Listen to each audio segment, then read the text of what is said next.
오늘 요한복음 1장 29절에서 34절까지의 말씀 우리가 교독을 했는데, 요한복음의 말씀이 많이 어렵습니다. 그렇죠? 마태나 마가, 누가복음과는 달리 요한복음은 시작부터가 영의 세계를 다루고 그러고 있으니까 어렵고, 그냥 읽어서 금방 소화될 수 있는 내용들이 결코 하나도 없어요. 또 오늘 말씀은 또 더더군다나 또 좀 그렇습니다. 그러니까 아주 주의를 기울여서 잘 들으셔야 오늘 말씀이 소화가 돼요. 이제 지난 시간에는 은혜와 진리가 주 단어였어요. 하나님께서 우리에게 은혜와 진리가 충만하다. 어떤 은혜가 충만한 거예요? 독생자로 보여주신 그 영광에 이르는 길을 우리에게 알려주시는, 입을 수 있는 은총을 우리에게 알려주시는 거예요. 그게 은혜란 말이에요.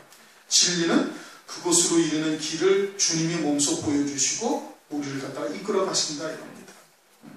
육을 입은 존재로서 도저히 하늘나라의 한 톨의 열매도 맺을 수 없는 존재임에도 불구하고 그리스도의 은혜로 거룩하게 하시고, 그리고서는 성령으로 말미암아 의의 열매를 맺을 수 있게 하는 거예요. 하늘나라의 영생의 열매는 사람이 맺을 수 있는 게 아니잖아요. 하나님만이 하실 수가 있는 거예요. 영원한 나라에서 그 영생을 누릴 수 있는 것은 하나님만이 하실 수가 있는 거예요. 그러니까 우리로 하여금 자기를 의지하지 아니하도록 성령께서 성령으로만, 원주에 있는 몸을 보내서 성령으로만 열매 맺게 하시는 거예요. 그게 은혜인 거예요. 그러니까 아담과 하와가 선악과를 통해서 범죄한 것도, 그것도 은혜가 되는 거예요. 오늘날 그 문제가 풀리지 않는 겁니다, 여러분. 여러분들은 쉽게 들으셨잖아요. 그런데 지금도 선악과를 왜 하나님께서 거기다 두셔가지고서 원주에 있는 몸으로 거역의 씨가 심겨져서 주님을 향해서 가까이 가고 싶은데 가지 못하게 왜 하나님께서 그렇게 하셨는가? 왜 또 아담은 거기서, 아담 할아버지는 왜 선악과를 따먹었는가? 나중에 하늘나라에 가서 반드시 물어봐야 되겠다. 이렇게 생각하는 사람들이, 그렇게 가르치고 그렇게 이야기하는 목사들이 수두룩한 거예요. 안 풀린 거예요. 난제 중에 난제인 거예요. 그런데 그렇게 우리에게 베푸신 것이 그게 은혜고, 그리고서는 독생자로 오셔서 그 영광의 자리에 이르는 길을 보여주신 거예요. 그게 진리인 거예요. 그게 은혜와 진리다. 은혜와 진리. 그리고서는 주의 길을 앞서 예비하는 자는 주의 길을 곧게 하라고 광야에서 외치는 자의 소리여야 하는 거예요. 소리여야 하는 거예요.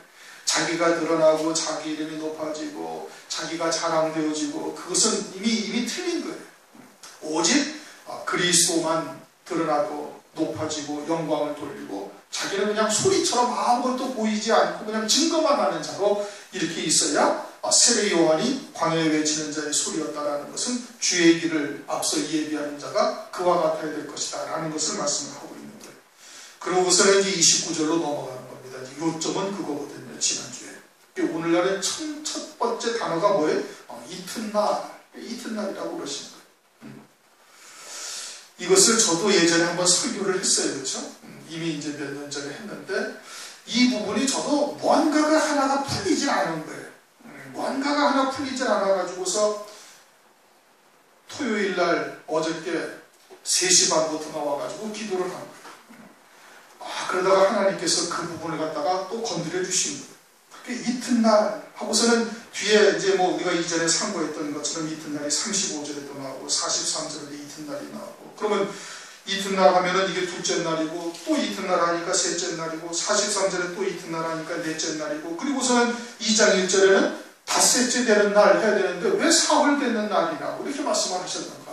이게 참 문법적으로 맞지 않는 거예요. 그럼 하나님이 문법을 몰라서 인생들이 이 땅에서 사용할 언어의 문법을 몰라가지고 이렇게 말씀하셨는가? 그럴 일은 없다 이거예요. 전능하신 하나님께서 인생들의 그런 것들을 몰라가지고 그렇게 말씀하신 일은 없거든요. 그러면 이것이 과연 무엇을 의미하는가? 어쨌든 2장 1절에 사흘 되던 날 갈릴리 가나에 혼인잔치가 있어서 예수와 그의 제자들이 청함을 받았고 예수의 어머니도 청을 받았다라는 것은, 이것은 무엇을 의미하느냐? 이것은 두말할 것도 없이 주의 재림과 주의 재림으로 인하여 혼인잔치가 이루어지는 그것을 의미하고 있는 거예요. 다른 건 아무것도 없어요. 더 뺄 것 것도 없고 붙일 것도 없고 그런 거예요. 아주 정확한 하나님의 계시다 이겁니다. 하나님의 계시는. 그럼 사흘 되던 날에 공중에서 혼인잔치가 있어요. 갈릴리 가나의 혼인잔치와 같은 그리스도가 신랑으로서 또 그의 신부로서 하나님의 백성들이 참여하는 이 혼인잔치가 반드시 사흘 되는 날에 있다라는 뜻이에요. 그리고는 그날까지가 사흘째 되는 날인 거예요. 그러면 둘째 날은 뭐예요? 둘째 날은 여기서부터 이튿날서부터 이루어진 모든 날이 다 둘째 날이고, 첫째 날은 그럼 뭐냐? 첫째 날은 1장 2절에 태초에 하나님과 함께 계셨고 하는 그 태초가 거기서부터가 첫째 날이 시작된 거예요. 첫째 날이 시작된 거예요. 그렇죠? 이제 큰 틀에서 보면은 1장 1절의 태초는 영원한 세계의 태초인 것이고, 1장 2절의 태초는 창세기 1장 1절의 태초와 마찬가지의 태초예요. 천지 만물이 지으신 그 태초를 말씀하고 있는 거예요. 그러니까 그때부터 어떻게 된 거예요? 그때부터 세례 요한회까지가 한 첫째 날이고, 이제 큰 구조상은 그런 겁니다. 그때부터 세례 요한회까지가 첫째 날이고, 세례 요한에게 예수님이 와서 세례를 받는 그날부터 둘째 날이 시작돼가지고 언제까지 그 둘째 날이 쭉 이어지느냐면 2장 1절 이전까지가 둘째 날이에요. 갈릴리 가나의 혼인잔치가 이루어 전까지가 둘째 날인 거예요. 그리고서는 갈릴리 가나의 혼인잔치가 셋째 날이다 이런 뜻인 겁니다. 이것은 하나님의 시각에서 보았을 때의 날짜 수예요. 하나님의 시각에서 보았을 때. 그러면 창세기 1장을 가면은 창세기 1장 3절에 빛이 있으라 하심에 그 빛으로 인하여 첫째 날이 되고 둘째 날이 되고 셋째 날이 되는 거예요. 저녁이 되고 아침이 되니 이는 첫째 날이더라. 그렇죠? 빛이 있어야 첫째 날이 돼요. 빛이 있어야 빛으로 해가지고서 빛이 지니까 어둠이 돼서 저녁이 되고 다시 또 빛이 돌아오니까 둘째 날이 되는 거예요. 그래야 한 거예요? 그렇죠. 그러면 하나님의 시각에서의 그런 빛은 뭐냐? 이것은 지금 하나님의 시각에서의 첫째 날, 둘째 날, 셋째 날인 거예요. 우리가 알고 있는 이 땅에서의 첫째 날, 둘째 날, 셋째 날하고는 전혀 다른 차원에서 하나님께서 말씀하시고 있는데, 그럼 하루의 구분은 그 빛으로 인해서 구별되는 거예요. 그럼 하나님의 보시는 시각에서의 빛은 어떤 빛을 말하는 거예요? 생명의 빛이에요. 1장 4절의 생명의 빛. 이 참빛이 비춘 거예요. 그 참빛이 태초로부터 천지와 만물이 지어진 때로부터 그 생명의 빛이 하나님의 백성들에게 계속해서 비추고 있는데, 그 빛이 비추는데 어둠이 깨닫지 못하는 거예요. 그래가지고 선지자도 보내고 사람도 보내고 그래가지고 뭐 이사야도 보내고 말라기도 보내고 그 앞서는 에녹도 보내고 쭉 선지자들을 보내서 이 빛에 대하여 증거한 거예요. 그러다가 예수님이 오시기 전에 제일 마지막으로 누가 이 빛에 대하여 증거하러 온 거냐? 세례 요한이 하나님으로부터 보내심을 받아서 자신이 이 빛에 대하여 증거하러 온 거예요. 그래서 이전까지 그 빛에 대해서 쭉 증거했어요. 에녹서부터 증거한 거예요. 에녹서부터 증거하여 오고 그러다가 다시 어떻게? 둘째 날이 되어져가지고는 그리스도가 이 땅에 오셔가지고 빛이란 말이에요. 그분이 빛이죠. 그리스도가 빛이, 말씀이 육신으로 오셔가지고, 그 전에는 말씀을 선지자를 통해서 그 빛을 증거한 것이고, 이제는 말씀이 육신이 되어 오셔가지고, 그리고서는 그 육신이 되어 오신 그리스도를 믿는 자에게 성령을 부어주셔서 성령으로 말미암아 그 빛을 증거하시는 거예요. 다시 말하면 그 빛을 증거하는 주체가 바뀐 거예요. 은혜의 주체가 바뀌었어요. 그래서 둘째 날이 된 거예요. 그러면 셋째 날은 뭐예요? 셋째 날은 그리스도께서 재림하시니 그분이 하나님이시고 그분이 빛이시고 그분이 친히 다스리시는 거예요. 그러니까 빛으로 나타나시는 은혜의 주체가 바뀐 거예요. 첫째 날에는 말씀을 통해서 선지자를 통해서 하나님의 보내심을 받은 자들을 통해서 그 빛이 증거되었고, 둘째 날 이튿날부터는 계속해서 그리스도를 믿는 자에게 말씀이 육신을 입고 오신 그리스도, 그분이 빛이란 말이에요. 그 빛을 성령으로 증거하시는 거예요. 그것이 성령으로 증거하는 때가 둘째 날이에요. 그래가지고 그 둘째 날이 다 끝나고 나면은 셋째 날, 사흘 되던 날이 오는데, 사흘 되던 날에는 그리스도께서 친히 육신을 입고 오셔가지고, 육신에 부활하신 주님께서 신령한 몸으로 재림을 하셔가지고 당신이 빛이고 당신께서 하나님이시니 친히 다스리는 거예요. 그러니까 그 빛을 그때 빛을 주신다는 말씀이에요. 그러니까 하나님께서 그 생명의 빛을 비추시는 그 은혜의 주체가 바뀌는 것이 둘째 날이고 다시 또 바뀌는 것이 셋째 날이 되어지는 것이다, 이 뜻인 겁니다. 그래서 그 생명의 빛을 처음에는 독생자 하나님이란 말이에요. 1장 1절 태초에 말씀이 계시니라 이 말씀이 하나님과 계셨으니 이 말씀은 곧 하나님이시라. 그리고 그 말씀이 계속해서 비춰주고 있는 거예요. 선지자를 통해서. 그래서 에녹을 통해서도 빛을 증거한 거예요. 하나님의 뜻을 전했다는 말씀이에요. 그리고 에녹이 뭘 증거했어요? 주의 재림을 증거한 거예요. 유다서를 보면 말씀하고 있잖아요. 그렇죠? 가장 먼저 하나님의 말씀을 선지자를 통해서 증거했는데 뭘 증거해요? 주의 초림을 증거해요? 주의 재림을 증거해요? 주의 재림을 증거하는 거예요. 노아를 통해서 무엇을 증거해요? 재림의 때의 심판을 증거하는 거예요. 그리고서는 다음에 선지자를 통해서 계속해서 무엇을 증거하느냐? 중점은 주의 재림의 때, 심판의 때, 그리스도께서 이 땅에서 다시 오시는 것, 이것을 계속해서 증거하는 거예요. 이사야 때도 그랬고 말라기도 그렇고 호세아도 그렇고 아모스도 그렇고 다니엘서도 그렇고 전부 다 무엇을 증거해? 주의 재림의 때를 증거하는 거예요. 그럼 둘째 날에 들어서 그리스도께서 육신을 입고 오셔가지고 육신을 입고 오신 뒤에 그를 믿는 자에게 세례받으시고 부활하시고 그를 믿는 자에게 무엇을 부어주신? 성령을 부어주신. 성령을 부어주셔가지고 뭘 증거해요? 주의 재림을 증거하는 거예요. 주의 재림을 증거해요. 성령이 너에게 임하시면 뭘 증거한다? 권능을 받고 온 유대와 서원의 땅끝까지 내 증인이라. 뭘 증거하는 거예요? 주의 재림을 증거하는 거예요. 그러면 재림의 때가 뭐가 있는데? 그리스도의 혼인잔치가 있다는 거예요. 혼인잔치가 있다는 거예요. 그러면 이 요한복음 1장에서부터 비쳤던 생명이다, 생명의 빛이다, 이 빛이 사람들의 빛이다, 참 빛이 비쳤다는 그 빛의 궁극적인 결과가 뭐예요? 혼인잔치인 거예요. 혼인잔치인 거예요. 첫째 날부터 계속 비친 것이 뭘 비친 거예요? 혼인잔치인 거예요. 그것을 비춰주신 거예요. 선지를 통해서, 이사야를 통해서 주의 재림의 때를 말씀했죠. 아모스 선지를 그랬죠. 호세아 선지를 그랬죠. 다니엘서를 그랬죠. 말라기서를 그랬죠. 모든 선지자들이 처음부터 에녹서부터 주의 재림의 때를 증거하고 노아의 때를 통해서 그 심판의 날을 증거하고 계속해서 그 날을 증거하는 거예요. 아브라함, 믿음의 조상인 아브라함이 뭘 바라보고 했어요? 한 성을 바라봤다. 한 성을 바라봤다는 거예요. 그 성이 뭐예요? 새 예루살렘 성이죠. 그것은 그리스도의 신부의 어린 양이 아니여 주의 재림으로 이루어질 놀라운 하나님의 은혜를 입는 것이란 말이야.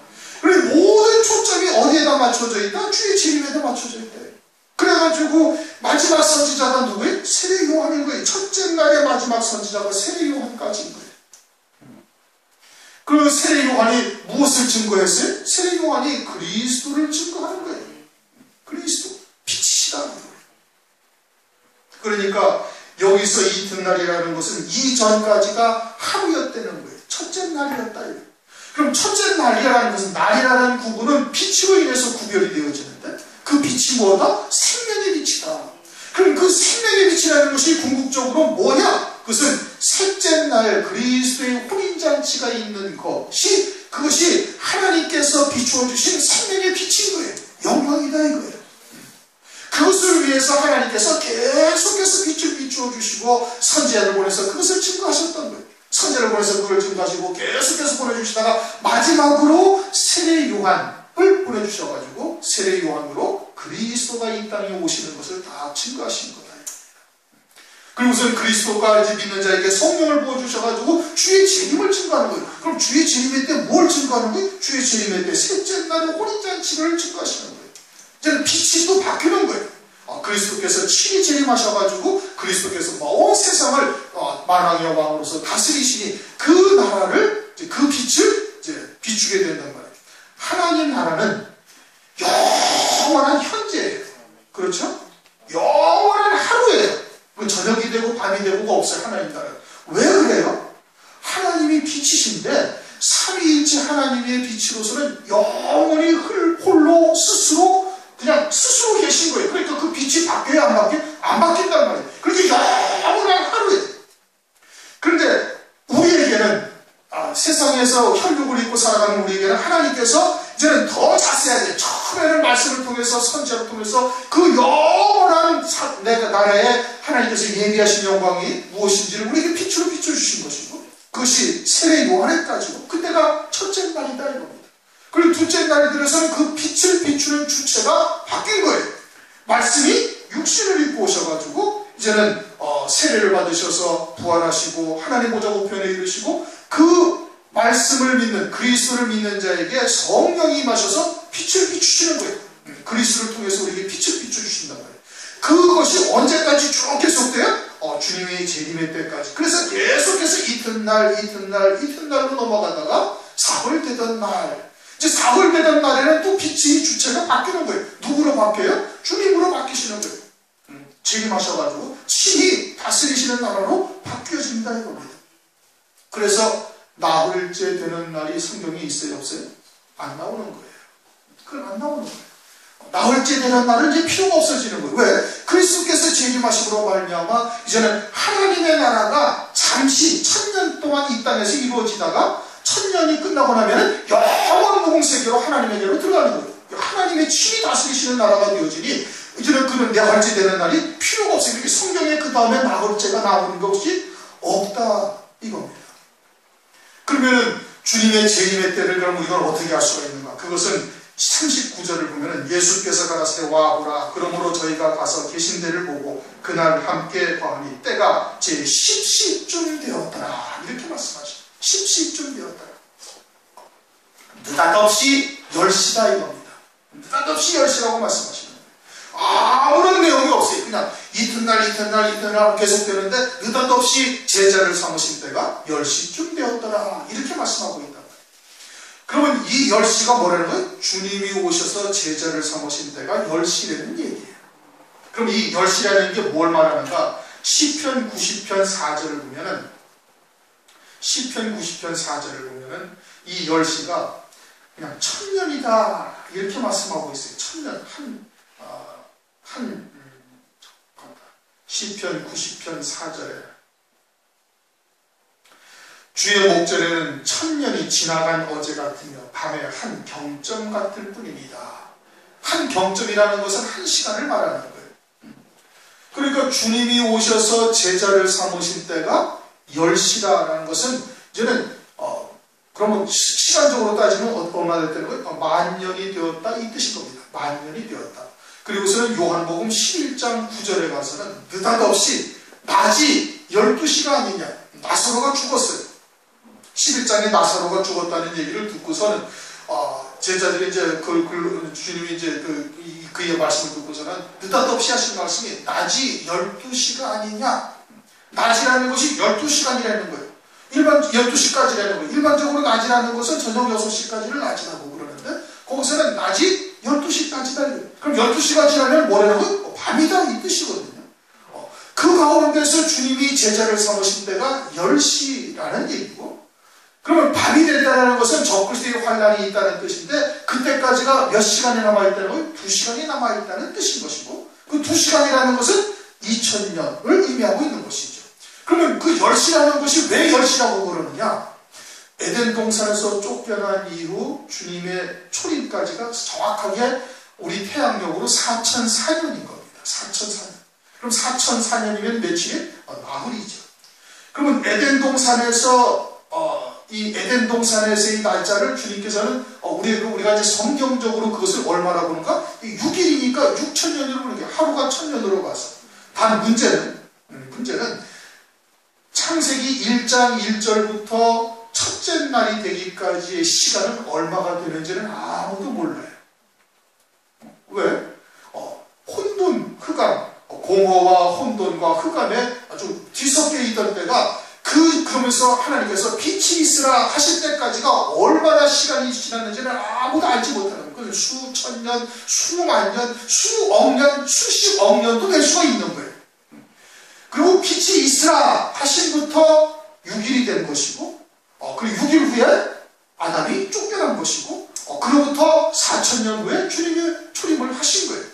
그리고서는 하루를 또 천년같이 여기라는 하나님의 말씀 베드로후서 3장 8절 또는 시편 90편 4절에도 말씀하고 있잖아요. 주의 목전에는 1000년이 지나간 어제 같으며 밤에 한 경점 같을 뿐이다.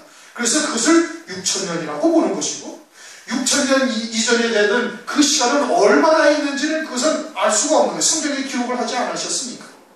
그러니까 오늘날 과학으로도 하나님의 말씀을 부정할 수가 없는 것이죠.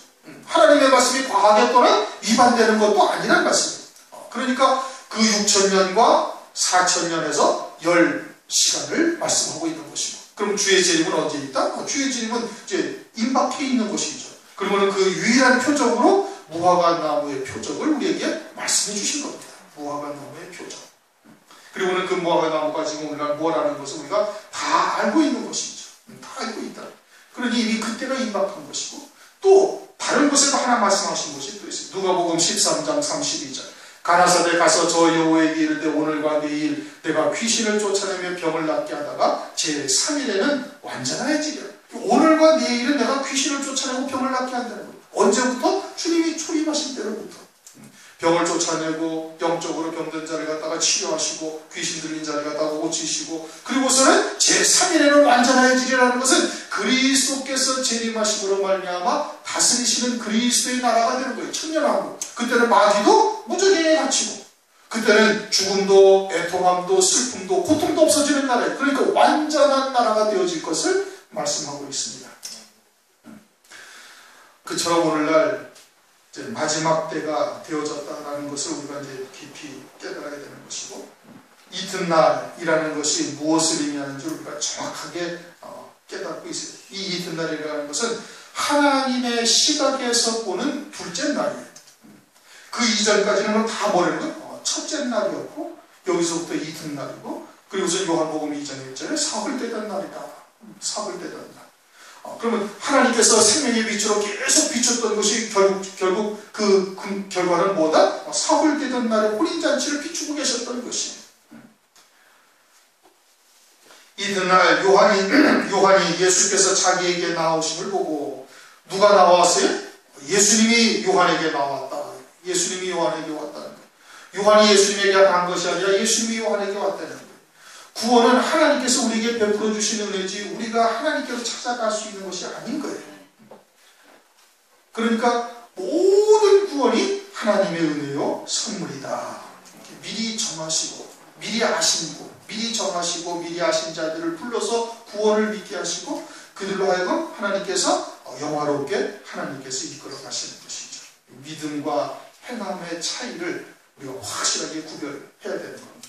그리고서는 갈라디아서 4장 4절 5절을 보면 또 이렇게 말씀하고 있습니다.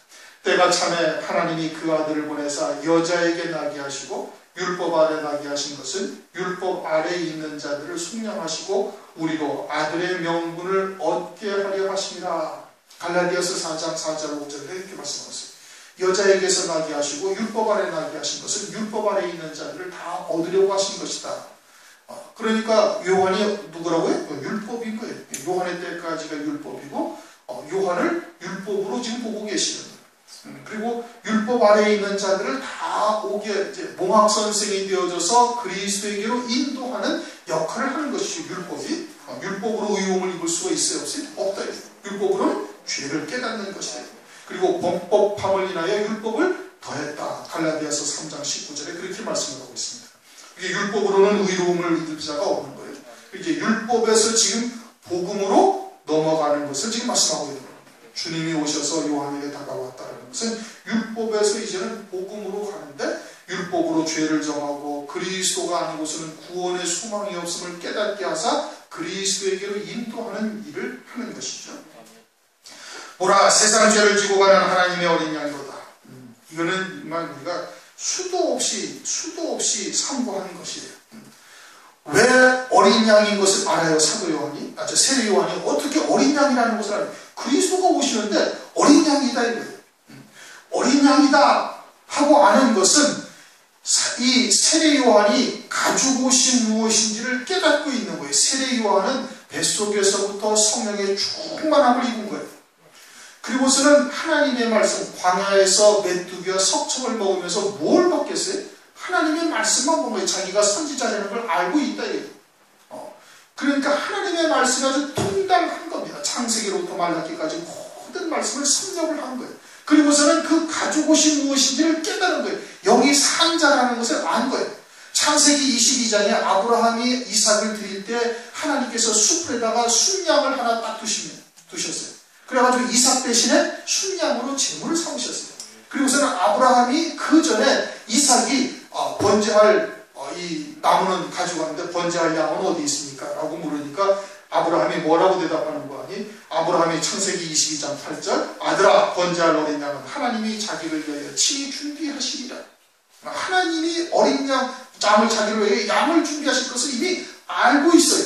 그것을 이 세례 요한이 알고 있단 말이에요. 그러니 하늘나라에서 그 가죽은 반드시 짐승이 죽어야 되는 것이고 그것은 하늘나라의 온전한 성소에서 이루어진 역사이고 그때 잡은 짐승이 양이라는 것을 알고 있는 거예요. 그래서 하나님의 어린 양이다.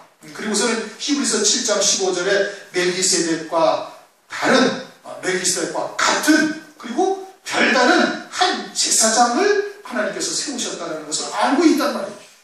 멜기세덱의 반자를 쫓아 육체를 입고 오신 그리스도가 하나님의 어린 양이라는 것을 이 세례 요한이 이미 알고 있는 거예요. 그래서 보라 세상 죄를 지고 가는 하나님의 어린 양이로다. 그렇게 고백을 하고 있는 것이죠. 30절 내가 전에 말하기를 내 뒤에 오는 사람이 있는데 나보다 앞선 것은 그가 나보다 먼저 계심이라 하는 것이 이 사람을 가리킵니다. 내 뒤에 오는 사람이 있는데 나보다 앞섰다. 세례 요한보다 앞섰다. 세례 요한보다 앞섰다라는 것은 세례 요한이 뭘 말한다? 율법을 말하는 거예요. 율법보다 하나님께서 먼저 그리스도 안에서 구속하실 뜻을 이미 정하셨다는 얘기예요.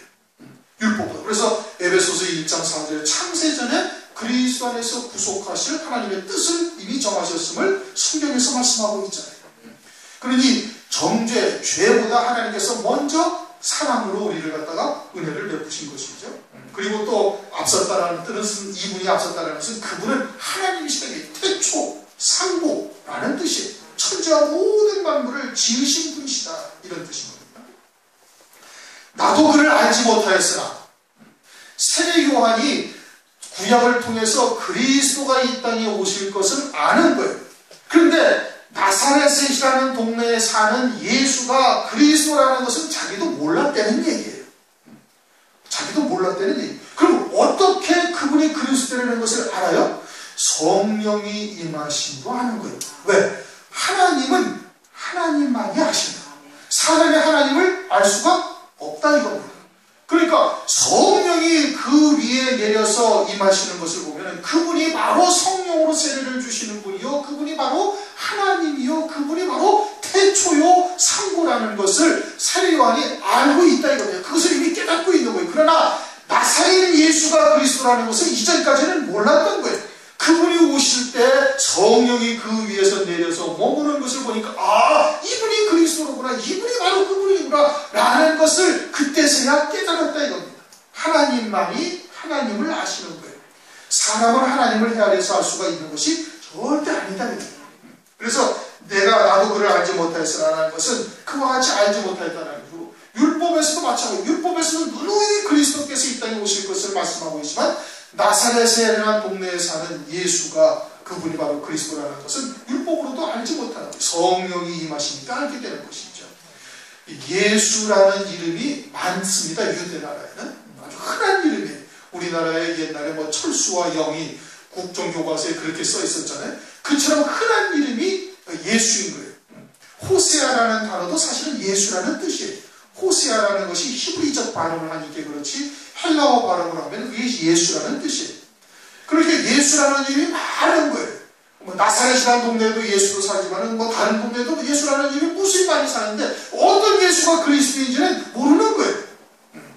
그런데 그분 위에 성령이 내리셔서 임하시니까 그분이 그리스도인 것을 안다. 이런 뜻입니다. 내가 와서 물로 세례를 주는 것은 그를 이스라엘에게 나타나게 합니다. 세례를 준다는 것은 그를 이스라엘에게 나타내게 한다라고 말씀하고 있어요. 세례 요한이 주는 세례는 어떠한 세례다? 회개의 세례인 거예요. 왜?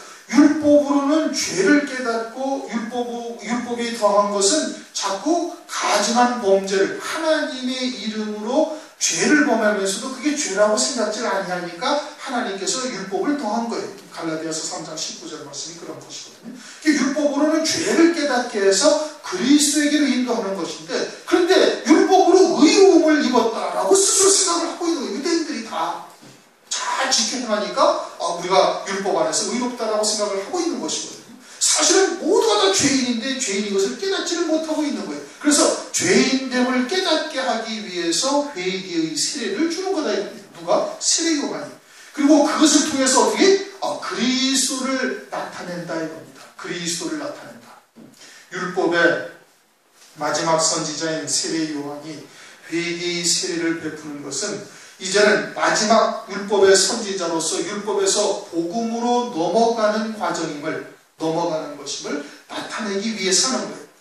그리고서는 성령이 그 위에서 임하심으로 말미암아 머물름으로 말미암아 그분이 그리스도라는 것을 알게 됐다. 그래서 32절에 말하고 있는 겁니다. 요한이 또 증가해 말하되 내가 보면 성령이 비둘기같이 하늘로서 내려와서 그 위에 머물렀더라. 그래서 그분이 이분이 그리스도요 하나님이시요 메시아인 것을 깨달았다라고 말씀하고 있는 겁니다. 33절 나도 그를 알지 못하였으나 나를 보내어 물로 세례를 주라 하신 그이가 나에게 말씀하시되 성령이 내려서 누구 위에 누구 위에든지 머무는 것을 보거든 그가 곧 성령으로 세례를 주는 이인 줄 알라. 성령으로 세례를 준다는 말이에요. 성령은 하나님이시거든요. 하나님으로 성령으로 세례를 주는 이가 되시니 그분이 곧 누구라는 거예요? 하나님이시라는 얘기예요. 그분인 줄 알라 해서 이제 그분이 그리스도라는 것을 이제 세례요한이 온 천하에 이제 증거하게 되어진 겁니다. 그러면 성령으로 세례를 준다. 누가 세례를 주는 거예요? 그리스도께서. 성령이 누군데? 하나님이신 거예요. 하나님 아버지로부터 나왔어요. 하나님 아버지로부터 성자 하나님이 나오고 성령 하나님이 나오신 거예요. 그런데 똑같이 하나님 아버지로부터 나온 성자 하나님이 하나님 아버지로부터 나온 성령 하나님으로 세례를 준단 말이에요. 성자 하나님께서 똑같은 위치입니다. 그럼 이것이 무엇을 의미하는가? 이것은 예수 그리스도를 온전히 깨닫고 있는 자에게 성령이 임하신다는 뜻이에요. 우선 첫째는. 그럼 예수 그리스도를 온전히 깨닫는다는 게 뭐냐? 다 예수를 알아요. 교회 다니는 사람 치고 예수님을 그리스도라고 고백하지 않는 사람은 아무도 없다.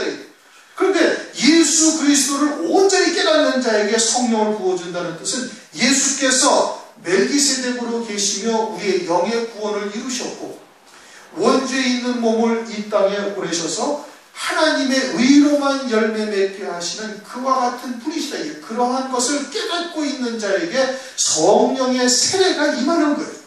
성령이 단순히 임한 것이 아니고 우리가 예수를 그리스도라고 고백하는 것은 사람의 지식이나 사람의 지혜로 할 수 있는 것이 아니라 성령으로 하는 것이다 라고 고린도전서 12장 3절에 말씀하고 있어요. 그러면 그분이 성령의 세례를 받은 겁니까? 아니란 말씀이에요. 성령의 세례와 성령이 임하신 것과는 차이가 있는 거예요. 성령으로 예수님을 그리스도라고 고백을 했지만 성령으로 세례를 받았다는 것은 온전한 성령의 인도하심을 받는 자다 이겁니다. 마치 예수 그리스도 이름으로 세례를 받았다는 것은 그리스도와 하나가 되어졌다는 뜻이에요. 그리스도가 하나가 되어졌다는 것은 나의 옛 사람은 즉 정과 욕심과 이성과 지식과 모든 옛 사람에 속한 육에 속한 모든 것은 십자가 위에 예수와 함께 죽었고 이제는 온전히 하나님의 말씀을 믿는 믿음으로만 사는 자다. 말씀이 나를 다스리시는 존재다 라는 것이 그리스도의 이름으로 세례를 받는 거예요. 마찬가지로 성령으로 세례를 받는다는 것은 이제는 내가 사는 것이 아니라 온전한 성령의 인도하심만을 쫓아 사는 자가 되었음을 말하는 거예요. 성령으로만 사는 거예요. 그럼 성령께서는 우리를 이끌어 가신 하나님의 말씀을 쫓아서 그리스도께서 걸어가신 그 길로 우리를 이끌어 가시는 거예요. 그것이 성령의 세례를 받은 자다. 성령이 임하신 것과는 차원이 다른 거예요. 예수를 단순히 믿는다는 것과 예수 그리스도 이름으로 세례를 받은 자가 무엇인지를 깨닫는 것이 그것이 다른 것과 마찬가지로 성령으로 세례를 받았다는 것은 온전히 성령으로만 사는 자가 된다. 그럼 온전히 성령으로만 사는 자가 된다는 것은 내 생각이나 내 지식이나 또는 인간의 그런 가치관이나 세상의 가치관이나 또는 이성적인 판단이나 이런 것들을 다 내려놓고 하나님의 말씀을 믿는 믿음으로만 사는 자가 되었다라는 것을 뜻하고 있는 것이다 이겁니다. 그것이 성령으로 세례를 받은 자예요. 성령으로 세례를 받은 자다. 그러면 34절 내가 보고 그가 하나님의 아들이심을 증거하노라. 어떻게 돼서 성령으로 세례를 주시는 분이시니 당신께서도 어떻게 되셨더니 당신께서도 온전한 성령으로만 사시는 거예요. 예수님은 이 세례 요한으로부터 세례를 받으신 후에 성령이 그 위에 머무르신 이후로 단 한순간도 한 찰나도 성령이 아닌 당신으로 사신 적이 한 번도 없어요. 한 번도 없어요. 그냥 성령으로 기뻐하시고 성령으로 충만하시고 성령의 뜻을 쫓아 아버지의 뜻을 이루는 것으로만 온전한 삶을 사신 거예요. 그러니까 그러한 성령의 세례를 주님께서 주시는 것이고 그러므로 말미암아 그분이 하나님의 아들이시다 이겁니다. 그리 아니하셔도 하나님의 아들이셔요. 그런데 굳이 하나님의 아들이라고 여기다 다시 또 표현하시는 것은 그와 같이 성령으로 세례를 주시는 분의 뜻을 쫓아서 세례를 받고 우리도 그와 같이 온전한 성령으로만 사는 자가 되어지면 하나님의 아들이 되는 은총을 입는다 이 뜻인 겁니다. 그냥 성령의 충만함을 받았다 이런 게 가지고서는 아니 되는 거예요. 아들이 된다라는 것은 아버지의 유업을 온전히 잇는 자가 아들이 되는 것이거든요. 그냥 아들이 아니라 예수만 믿으면 다 아들이 되는 것이 아니라 하늘나라에 예비하신 영광을 온전히 누리는 자가 아들이 되는 거예요. 그럼 어떻게 하여야 하늘나라에 예비하신 영광을 온전히 누릴 수 있는가? 그것은 그리스도께서 이 땅에 성령으로 세례를 받으셔서 어떠한 삶을 사셨는지를 보면은 우리가 아들이 되는 길이 무엇인지를 알게 하신 거예요. 그리고 당신께서 친히 그렇게 사심으로 당신의 능력으로 하나님의 아들이 되셨어요. 주님도 성령의 능력으로 말미암아 하나님 보좌 우편 영광의 자리까지 당신께서 이루신 거예요. 그것을 통해서 우리에게도 그와 같은 영광에 이르는 길을 알려주셨다 이겁니다.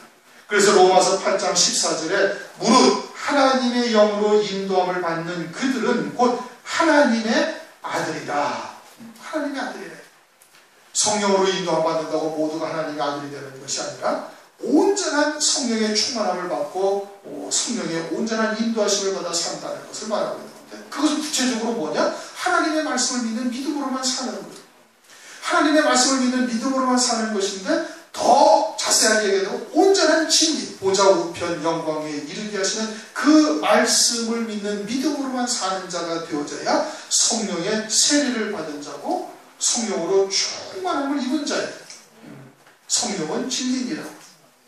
성령은 진리니까 진리가 영이고 진리가 하나님의 온전한 이 말씀입니다. 그것은 보좌 우편 영광에 이르게 하시는 그와 같은 하나님의 말씀으로 온전한 믿음으로 살아갈 때 그럴 때 성령의 세례를 받은 자요 성령의 충만함을 입은 자요 그가 하나님의 아들에 되는 권세까지 받는 자가 되어지는 것이다. 그것을 말씀하고 있습니다. 이튿날이다 하신 것은 빛이 바뀌어진 거예요. 은혜의 빛을 내는 주체가 바뀌어져서 새로운 날이 되었음을 말하는 것이고 사흘 되던 날이 되어지면 이제는 또 빛으로 베푸시는 은혜의 주체가 또 바뀌신 거예요. 이제는 친히 주께서 재림하심으로 사흘 되던 날이다. 그것을 말씀하고 있는 것이고 하나님의 어린 양이다. 그 다음에 성령으로 세례를 준다. 성령으로 세례를 준다라는 것은 오늘날 우리가 이 땅에서 살아가는 삶과 아주 직결되는 문제인 거예요. 우리도 역시 성령으로 받은 자인데 성령을 받는데 어떠한 삶이어야 온전한 성령의 세례를 받은 자인가? 그것은 하나님의 아들에게로 인도함을 받는 자가 되는 거예요. 아들에게까지 인도함을 받는 거예요. 보좌 우편 영광 자리에 이르게 되어지는 존재가 되어지게 하시는 것을 말씀을 하고 있는 겁니다. 그러니까 이제 요한복음을 통해서 오늘날 우리들에게 주시는 영적인 계시가 상당히 이제 깊은 내용인 것이죠. 그와 같은 뜻을 우리가 잘 깨닫고 말씀을 또 다시 읽어보시고 또 한번 읽어보시고 천천히 정독을 하셔야 돼요. 그러면서 들었던 말씀들을 잘 되뇌이어서 그리고서는 이제 그 말씀이 과연 그러한지 여러분들이 이제 성경을 또 쭉 읽어보시면은 이제 그러한 다른 곳에서도 그러한 이제 보충되는 말씀들을 얼마든지 찾아 나갈 수가 있는 겁니다. 하나님께서 빛을 비추신 궁극적인 목적은 혼인잔치인 겁니다. 생명의 빛을 비추신 것. 독생자로 나타나신 것이 무엇을 의미하는 혼인잔치 일게 될 하나님의 백성들의 영광을 나타내는 거예요. 결국은 초점은 다 거기에 모아지게 되고 있음을 우리가 볼 수가 있는 것입니다. 다 같이 통성으로 함께 기도합니다.